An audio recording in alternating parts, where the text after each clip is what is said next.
Bonjour Jasmine. Bonjour Odette.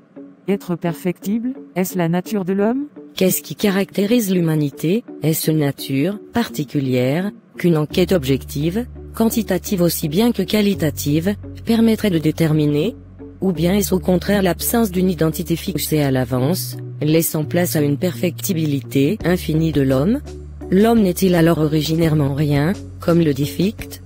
Peut-on concevoir la culture sans faire l'hypothèse d'une essence humaine, en voie de réalisation progressive?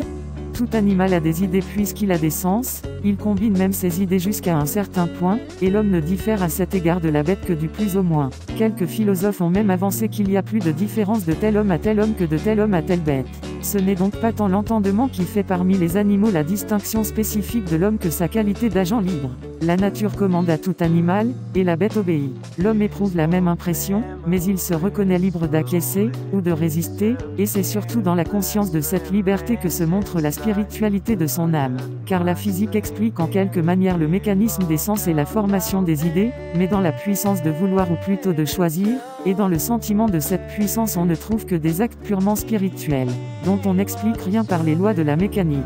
Mais, quand les difficultés qui environnent toutes ces questions, laisseraient quelques lieux de disputer sur cette différence de l'homme et de l'animal, il y a une autre qualité très spécifique qui les distingue, et sur laquelle il ne peut y avoir de contestation, c'est la faculté de se perfectionner, faculté qui, à l'aide des circonstances, développe successivement toutes les autres, et réside parmi nous tant dans l'espèce que dans l'individu, au lieu qu'un animal est, au bout de quelques mois, ce qu'il sera toute sa vie, et son espèce, au bout de 1000 ans, ce qu'elle était la première année de ces 1000 ans.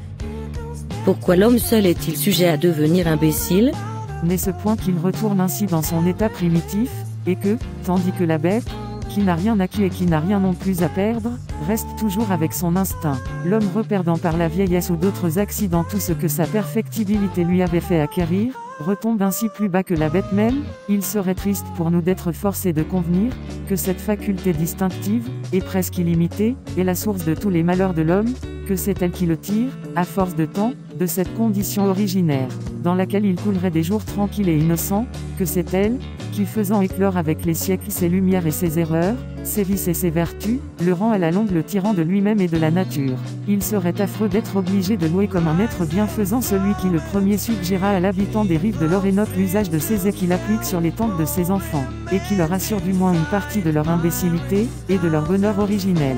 Donc, d'une part, à mesure que partout, dans la société la réalité objective, devient pour l'homme la réalité des forces humaines essentielles, la réalité humaine est par conséquent la réalité de ses propres forces essentielles, tous les objets deviennent pour lui l'objectivation de lui-même, les objets qui confirment et réalisent son individualité, ces objets, c'est-à-dire qu'il devient lui-même objet.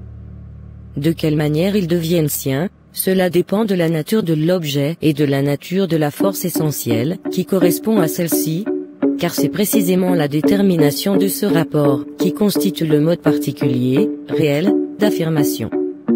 Pour l'œil un objet est perçu autrement que pour l'oreille. L'objet de l'œil est un autre que celui de l'oreille. La particularité de chaque force essentielle est précisément son essence particulière, donc aussi le mode particulier de son objectivation, de son être objectif, réel, vivant. Non seulement dans la pensée mais avec tous les sens, l'homme s'affirme donc dans le monde objectif. D'autre part, apprenant les choses subjectivement, c'est d'abord la musique qui éveille le sens musical de l'homme.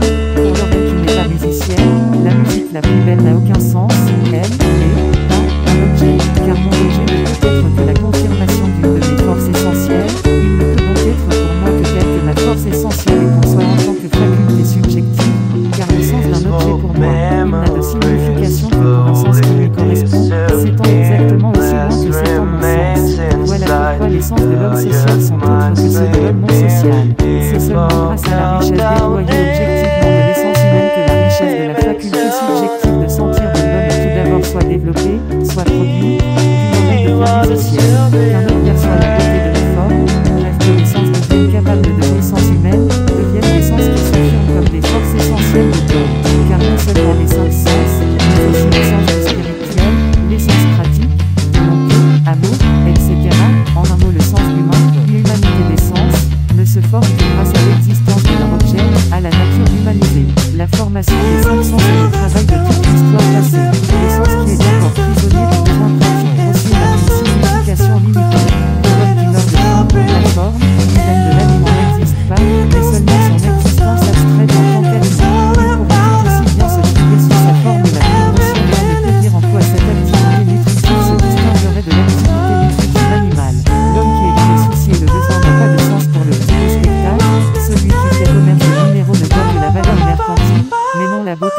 nature propre du minéral, il n'a pas le sens minéralogique.